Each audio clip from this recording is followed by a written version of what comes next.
Добрый вечер, на ТНВ Новости. В студии Альбина Слугараева. И сегодня в выпуске.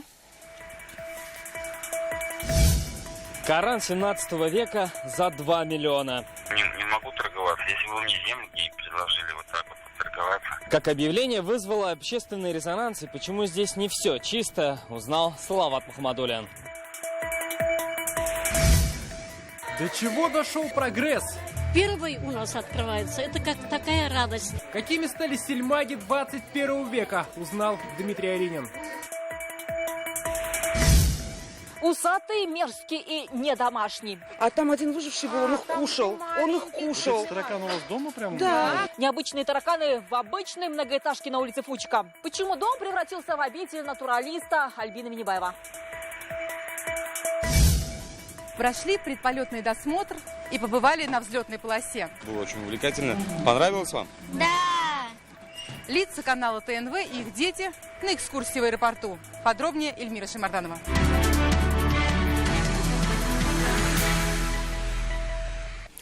Грядет новоселье, его скоро будут отмечать татары Москвы. Сегодня новое здание культурного центра осмотрел Рустам Минниханов.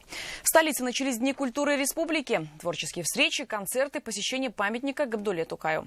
Перед официальным открытием Дней Татарстана Рустаму Минниханову представили парящий мост напротив Московского Кремля. Фотографии с объекта президент выложил в свой Инстаграм. Новый строящийся объект показал вице-мэр по вопросам градостроительства Марат Хуснуллин. Сам мост возводят на высоте 140 метров над Москвой-рекой. Конструкция станет обзорной площадкой с видами на Кремль. И одновременно на мосту смогут находиться до 4000 человек. Репортаж из Москвы сейчас готовится к эфиру. Мы его покажем чуть позже, а сейчас к другим темам. Мал-магазин «Дорог» в Татарстане заработала новая президентская программа. В деревнях откроются торговые точки, всего 53 лавки. Первая сегодня заработала в селе Имен-Лебаш Заинского района. Ассортименты и цены оценил Дмитрий Аринин. Танцуют и поют в селе Имен-Лебаш, потому что в сельском укладе жизни появились товары, уложенные на полках. И здесь открылся новый магазин. До этого 200 местных жителей жили в ожидании автолавок. Все ждали машину, когда бибикает, еще или опоздаем, или вовремя не выходим, он проезжает, без ничего не остаемся мы. Мучились, в общем. Теперь мучениям пришел конец. Новая торговая точка открыла широкий простор для покупательской активности населения. Здесь различные продукты и множество вещей, которые могут пригодиться в хозяйстве. Отличительная черта сельмага 21 века – терминал, где можно воспользоваться госуслугами. Здесь посетителям товары не только отпускают, но и покупают, например, мясо или масло. Таких модульных магазинов до конца этого года по президентской программе откроется более полусотни. Строить будут там, где более 100 жителей. Сейчас в республике вообще без магазинов более 700 деревень, а 5000 сел довольствуются только наездами автолавок. Материально-техническая база, которая была создана еще в 80-е, 70-е годы, она значительно уже изношена. Мы критикуем самих себя. Даже по итогам прошлого года всего 150 миллионов рублей инвестиций на всю потребку операции Татарстана. Это ничтожно мало. К более активным инвестициям руководители райпо Татарстана призвали на специальном семинаре. Здесь отметили, что потребкооперативы несут не только торговую, но и социальную миссию. И для более плодотворной работы нужно более активно пользоваться субсидиями и госпрограммами. Дмитрий Аринин, Шатаюб, Альберт Шефигулин, ТНВ, Заинский район. Первый Коран, побывавший в Антарктиде, отправится в Мекку. Сегодня в Казани его передали представителю Русского географического общества. Рустем Гильмудинов возьмет священную книгу с собой в хадж. Это издание и копия первого напечатанного казанскими мусульманами Корана. Рустем Гильмудинов отметил, что члены отряда будут ее читать по пути в Мекку. В планах отправиться с этим изданием Корана и на Северный полюс. Мы преодолеем также все трудности. Мы вернемся из хаджа достойно. Конечно же, этот Коран будет читаться там. Мы будем размышлять над аятами, которые написаны в этой священной книге. Коран по цене квартиры. Сегодня в интернете на одном из сайтов появилось объявление о продаже священной книги 17 века. Автор сообщения из Набережных Челнов не только продает, но и готов обменять Коран на жилье, машину или земельный участок. Насколько эта сделка может быть этичной и есть ли цена у священного писания, разбирался сегодня Салават Мухаммадуллин. 500 000, 250 000, ну или 700 рублей. Сайт объявлений пестрит заголовками о продажах Корана, но среди сотен священных книг выделяется та, продавец которой готов расстаться с ней всего за 2 миллиона. Святая вещь во славу жизни, избавляйтесь от болезней и сквернословия. Такое описание Корану 17 века дал продавец из Набережных Челнов. Некий Владимир священную книгу готов обменять на хорошую иномарку, участок или квартиру. При звонке он был немногословен, но, услышав слова «антикварный магазин», раскрыл все карты. Коран, его лет 15-17 назад мне достался от человека, который прошел с ним войну. У меня просто сейчас трудно с деньгами, не могу торговаться. Если бы мне земли предложили вот так вот торговаться. У меня есть просто участок, который предлагает, мне нужно 2 миллиона. Реальный владелец антикварного салона готов купить книгу максимум за 200 000 рублей. По его словам, за такую сумму на рынке есть экземпляры получше. Коран рукописный, 2 миллиона, конечно, он не стоит. 2 миллиона стоят они обычно в сусальном золоте. То есть, в хорошем состоянии. Это же то, что он рукописный, это не значит, что он должен стоить 2 миллиона рублей. Но так или иначе, получается, что священные книги имеют свою цену. И, по мнению экспертов, это нормальное явление. На издание Корана, на написание уходит много сил, много труда. Поэтому продавать Коран можно, но цены, конечно, должны быть разумными. Это книга, Коран, книга Аллаха. Но этот экземпляр принадлежит этому человеку. И в этом ничего плохого я не вижу. И все же, продажа или покупка Корана – дело сугубо личное. Только вот перед сделкой, хоть книга и священная, лучше проверить подлинность издания. Не Коран выставлен на продажу. Это достоинство чтения молитв. И здесь вот на обложке написано, что данная рукопись была написана в 1915 году. Продали ли бы вы священное издание? Этической стороной вопроса мы поинтересовались у казанцев. Коранов много. Я не знаю, это уже чисто религиозно. Кто верит, тому, да, конечно, это все грех. Кто не верит, тому нет. Это ненормально. Почему это ненормально? Святые вещи какие-то есть, наверное, нельзя их продавать. Это дозволительно, не хорошо, не плохо. Можно, почему нет? Найдется ли покупатель на выставленный Коран? Вопрос пока открытый. Сейчас на сайтах есть объявления с гораздо более высокой ценой за религиозные описания. Салават Мухаммадуллин, Марат Саидгараев, ТНВ, Казань.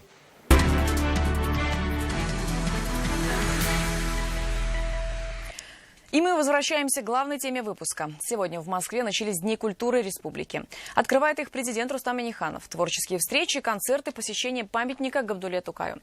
Как начался татарский форум, расскажет наш собственный корреспондент в Москве Дина Газалиева.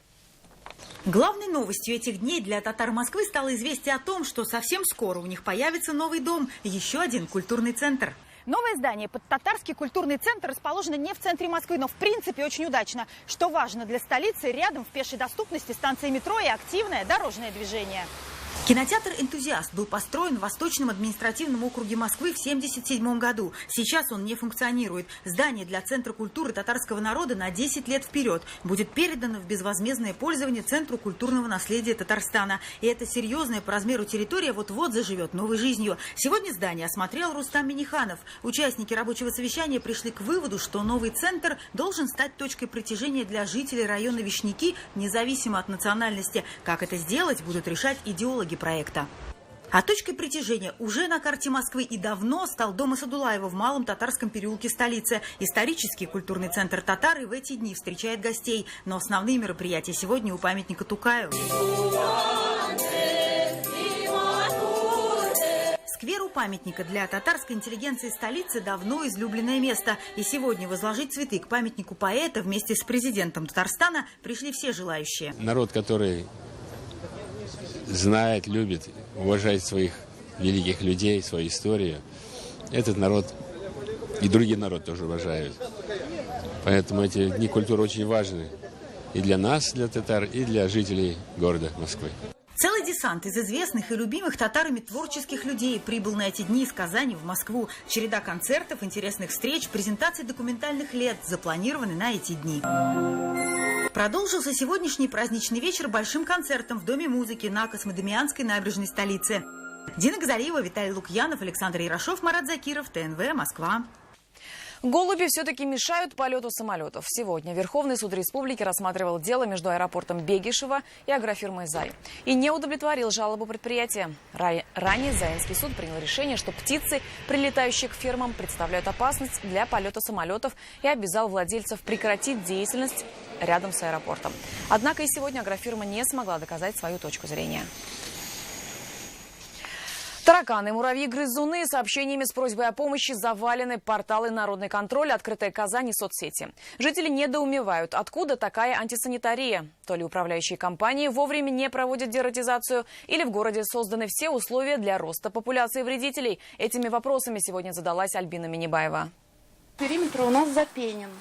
Результат? 9 штук вчера играли в догонялки по балкону. Я не решилась на убийство. Бегали и резвились. Это тараканы в квартире Натальи Кирилловой на Фучика 42. За 13 лет в соседстве с насекомыми жительница превратилась в настоящего натуралиста. Вот фотоархив. Это личинка таракана. Это снято у меня на балконе вот на этот телефон. Такая коллекция тараканов собралась только за одну ночь. А там один выживший был, он их кушал. Он их кушал. Таракан у вас дома прям? Да. Сегодня такой картине удивлялись и представители Казанской госжилинспекции, управляющей компании и Общероссийского народного фронта. Жильцы даже не помнят, когда в последний раз проводили дератизацию. Они очень быстро бегают, размножаются, никакого толка нет вообще с наших жалоб. Подъезды не обрабатываются ни разу. Но вот управляющая компания говорит, что за последние 3 месяца травила непрошенных гостей 2 раза. Тогда откуда они берутся? Коммунальщики разводят руками. Проблем много может быть. Когда продухи были открыты, там птицы залетали. Был помет, может быть, умерли птицы. Там просто помещение, оно где-то полметра, и туда не залезть, не пройти никак. Это какого размера должен быть таракан, чтобы можно было различить все вот эти я не знаю... У меня не очень хорошая камера на телефоне. Все выпуклости на таракане. Я не знаю, сантиметров 2-3 точно. Вот этот живет в нормальной квартире в современном 21 веке.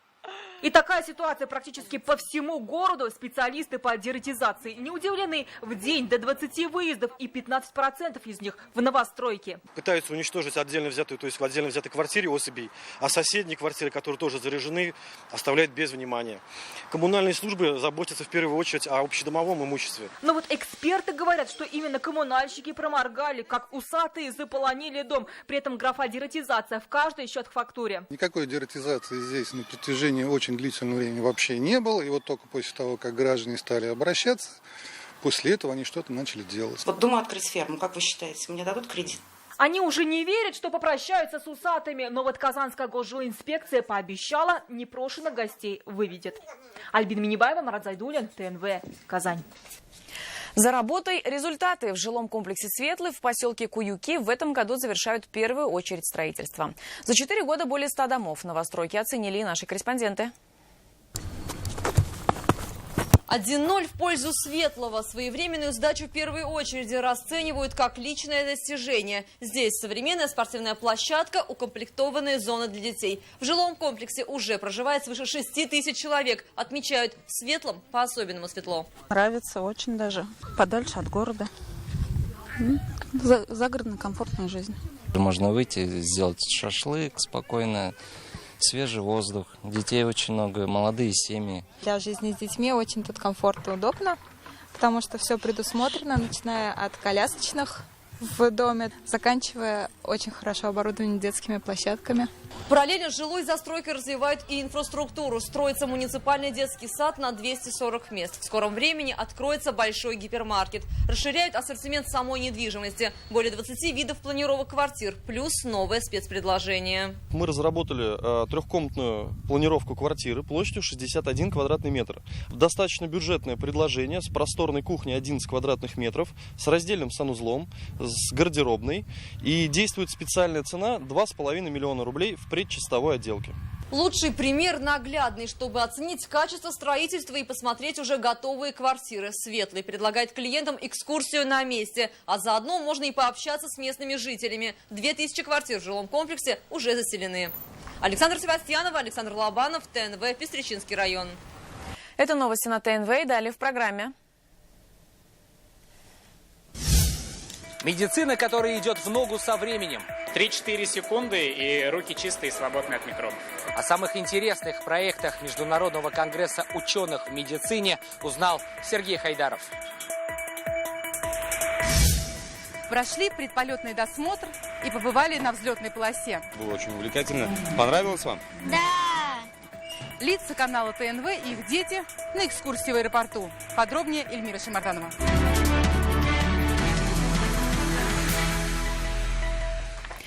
Когда минута равна часу, а водителю неминуемо грозит штраф. Сегодня казанские автоинспекторы работали вместе с врачами. Они отправились на улицы города, чтобы убедиться в том, что столичные водители не уступают дорогу скорой помощи. За полгода таких нарушителей стало втрое больше. В чем причина, разбирались наши корреспонденты.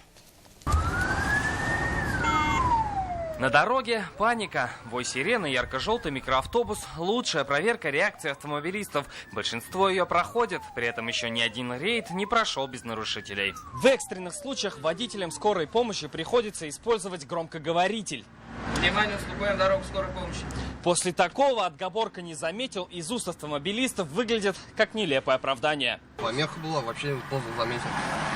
Не услышал. Вы будете оспаривать? Да, конечно. Хотя оспаривать в этом случае нечего. Вместо того, чтобы сразу уйти на правую полосу, водитель решил сначала ускориться, а медики потеряли полминуты. В нашей сфере работы у нас минуты приравниваются как к часу. То есть вот так вот. То есть каждая минута для нас это как получается час, и как бы хотелось бы, чтобы они уступали. В противном случае штраф 500 рублей либо лишение прав. Однако порой у водителей нет выбора, и из двух зол они выбирают меньше. Особенно это касается остановки на стоп-линии. Либо ты пересекаешь белую полосу и платишь 1500, либо стоишь и платишь в 3 раза меньше. В данном случае прибор фото-видеофиксации он фиксирует. Он не может знать, было ли, ехала ли скорая, либо нет. В данном случае, да, боюсь, придется писать заявление. Но бумажные разбирательства не повод игнорировать экстренные службы. Если в прошлом году не уступивших дорогу было 29, то уже к середине 2017-го их больше 100. Салават Мухаммадуллин, Александр Лобанов, ТНВ, Казань. Даешь наноумывальники в каждый парк республики и мобильное приложение, которое будет следить за состоянием кожи. Эти проекты сегодня презентовали в Иннополисе. Здесь открылся Международный медицинский конгресс молодых ученых. Участники российские эксперты со всего мира. Ждет ли нашу медицину прорыв? Сергей Хайдаров. Происходит впрыск спрея с антисептиком. Сотни молодых ученых со всей страны и десятки разработок. Участники конгресса точно знают, как сделать жизнь людей проще, а медицину лучше. Ибрагим Батридинов в актуальности своей идеи не сомневается. Парков и скверов в Татарстане все больше, но как там соблюдать гигиену? Его мечта – установить там специальные санитайзеры. Дети играют где-то на земле, с травой, с песком. Руки у них грязные, потом идут кушать на фудкорте, а руки обработать негде. И мы хотим также установить санитайзеры в парках Казани, Челнов, Нижнекамска и Альметьевска. От простого до технологичного Евгений Соболев, несмотря на юный возраст, уже успел стать резидентом Сколково. Называет свой проект «Прорывом в косметологии». Мобильное приложение, которое позволит пользователям просматривать, собственно, состояние своей кожи, отслеживать его, смотреть на изменения и понимать, правильный ли уход они подобрали. На реализацию проектов требуются миллионы. Если вначале авторы сами оплачивают расходы, то при запуске в серийное производство без помощи государства не обойтись. На Конгрессе ученых в прошлом году из 100 проектов финансирование получили 13 лучших. Развитие инноваций, продвижение инноваций. Одна из задач этой конференции. 25 регионов, представители Соединенных Штатов Америки, Великобритании. Наши ученые, которые состоялись за рубежом, выступают экспертами. Представить свои проекты экспертной комиссии и инвесторам участники Конгресса смогут уже завтра. Причем это лишь первая часть конкурса. Впереди у ученых почти 2 месяца на то, чтобы доработать идеи и исправить ошибки. Но основная защита, которая и определит судьбу грантов, запланирована на октябрь этого года. Сергей Хайдаров, Марат Зайдуллин, ТНВ Казань. Семейный фестиваль «Детские улыбки» и «Любимое радио» вместе при поддержке Лав-радио в Казани прошел 6-й парад детей. Чем удивляли самых маленьких казанцев, далее в репортаже. Если птицы – символ счастья в небе, то на земле это, безусловно, дети. Специально для самых маленьких казанцев при поддержке Love Radio в парке Карлай прошел 6-й ежегодный городской семейный фестиваль «Парад детей». Выездной зоопарк, яркие аттракционы, интерактивы, выступления казанских артистов и участников проекта «Голос дети» заставили вернуться в детский мир и самых взрослых. Love Radio в Казани очень любит такие мероприятия, потому что это прекрасная возможность нам выйти в люди, познакомиться с нашими слушателями поближе, ну и, конечно, подарить им наше яркое солнечное настроение, тем более в такую классную погоду. Парад детей собрал в парке почти 15 тысяч казанцев. В рамках фестиваля традиционно была проведена благотворительная акция. Часть средств от продажи сладкой ваты, мороженого и попкорна была направлена в дом Рональда Макдоналда.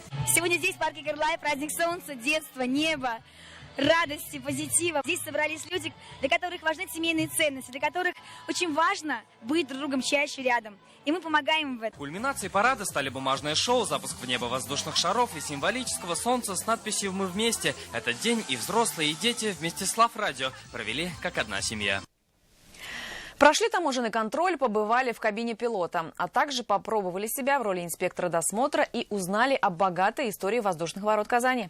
Сегодня представителей СМИ с детьми пригласили на необычную экскурсию в честь празднования Дня воздушного флота России. Вместе с ними с авиационными профессиями познакомилась и Эльмира Шеймарданова. В честь приближающегося профессионального праздника Международный аэропорт Казань пригласил ведущих ТНВ с детьми на увлекательную экскурсию. Ведущий Татарстан Хаберлере Фанис Камал со своими дочерьми Маликой и Мадиной. Они у него двойняшки. Ведущий новостей Татарстана Алексей Калиничев с сыновьями Яшей и Львом. Для всех это первый такой поход в аэропорт. Так мы находимся с вами. Теперь они знают, если не все, то многое о гражданской авиации. Аэропорт провожает пассажиров рейса Казань-Сочи. Их 45. Впереди проверка документов и предполетный досмотр. Ручная кладь проходит через досмотровую шахту. С автобуса участники экскурсии отправились по трапу самолета к главному герою экскурсии аэробусу А-321. Приглашаем вас на любое удобное для вас место. Также доброжелательные и гостеприимные. Стюардессы сегодня встречают и ведущих нашего телеканала. Через пару минут пилот скажет: пристегните ремни, мы начинаем свой полет. Почти то же самое, но другими словами в начале эфира слышит и ведущий. Время новостей Татарстана на ТНВ. Управлять самолетом или вести прямой эфир. В каждой профессии свои особенности. Тем они и интересны другим. Ощущение, как будто мы совершили путешествие на самолете. Жалко, что не изменилась картинка за окном, но так, в принципе, очень похоже. Скажи, как это было?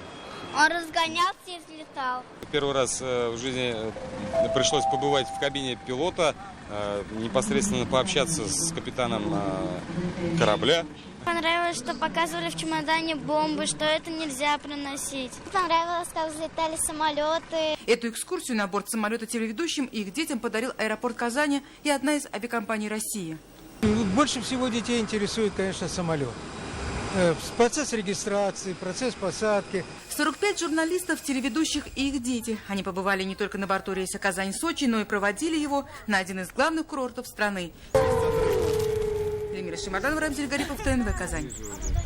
А вечерний эфир продолжит программа «Вызов-112». В деле о взятке в медицинском университете поставлена точка. Все подробности через несколько минут. А я напоминаю, что все репортажи этого выпуска можно увидеть на сайте нашей телекомпании, а также на канале YouTube. Далее выпуски спорта и прогноз погоды. Я же не прощаюсь. Увидимся в 21:30.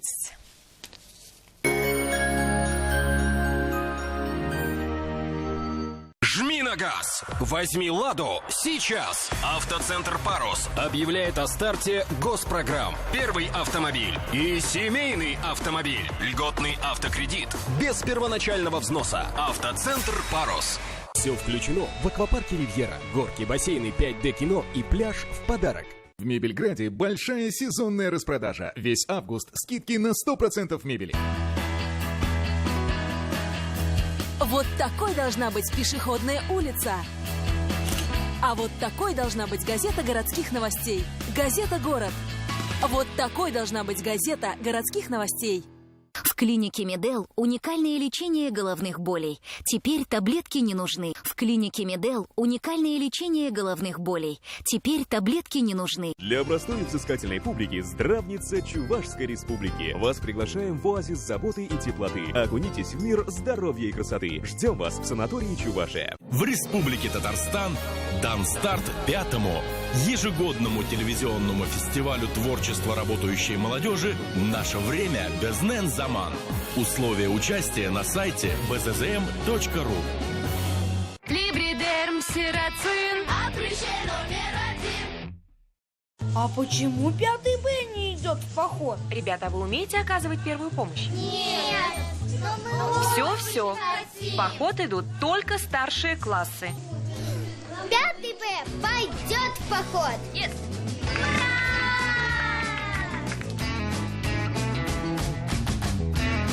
А где ты этому научилась? Мама научила.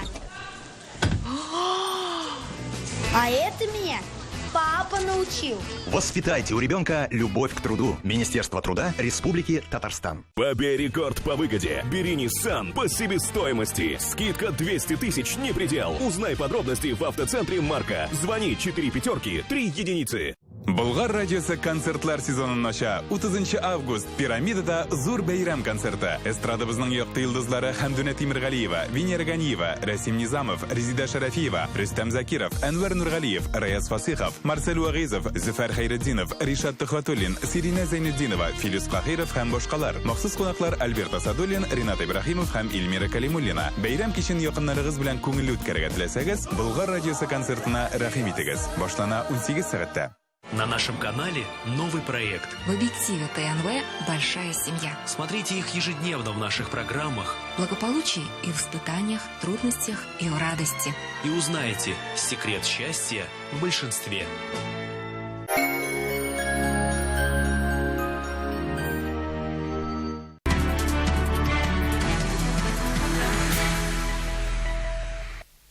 Добрый вечер. Время новостей спорта на ТНВ, в студии Алмаз Гафиятов. В Риге завершились матчи на Кубок Латвийской железной дороги. Хоккеисты Акбарса не смогли выйти в финал турнира. В третьем туре казанцы сражались против Минского «Динамо». К этому поединку барсы подошли в слегка измененном составе. Место в воротах впервые на предсезонном турнире занял Тимур Белялов. Что касается составов пятерок, то здесь тоже не обошлось без изменений. Мусин занял место в паре с Охтома, Лукаянов играл с Ткачевым и Галиевым. Также вернулся в состав Дмитрий Обухов, а Свитов заменил Малыхина. Основное время матча завершилось с равным счетом 2-2. У Акбарса отличились Ландер и Токранов. А вот в серии буллитов точнее оказались наши оппоненты. Сегодня в матче за третье место встретились эти два коллектива. Проведя работу над ошибками, команда Белевиддинова дала ответный бой. Не знаю, с чем связано. Тяжело сейчас сказать. Надо больше забивать, конечно. Реализовывать свои моменты. Много большинства было. Опять же, надо реализовывать, даже не знаю.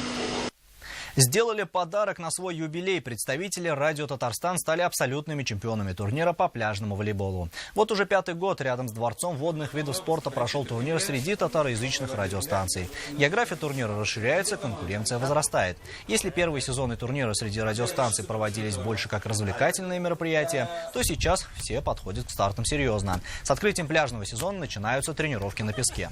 На 4-й строчке расположилась команда Тертип ФМ. Среди призеров гости соревнований Крат и Сабадул Хуннара. Сабинцы, к слову, проиграли соперникам только в золотом матче. Вопреки прогнозам, юбиляры смогли защитить титул прошлогоднего чемпиона. Кубок вновь отправился представителям 90-летнего радио «Татарстан».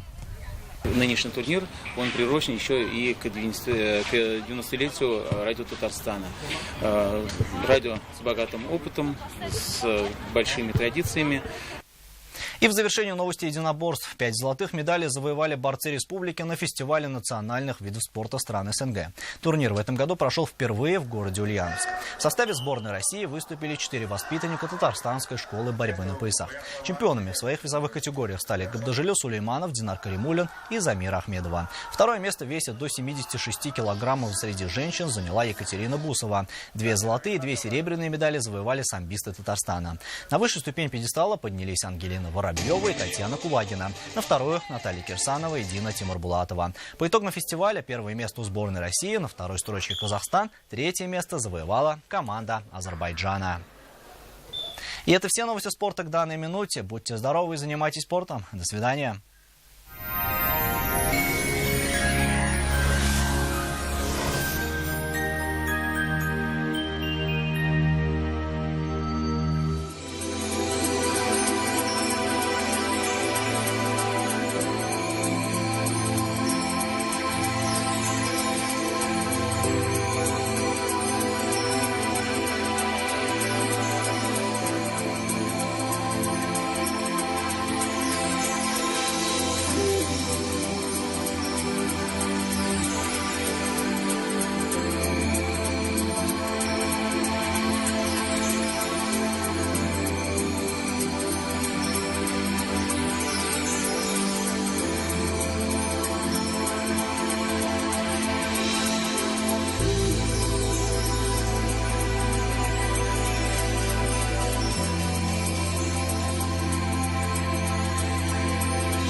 Кукмарский завод металлопосуды – один из ведущих российских производителей литой толстостенной алюминиевой посуды под торговой маркой «Кукмара». В ассортименте более 400 наименований товаров. Посуда с антипригарным и декоративным покрытием, товары для туризма и отдыха, формы для хлеба.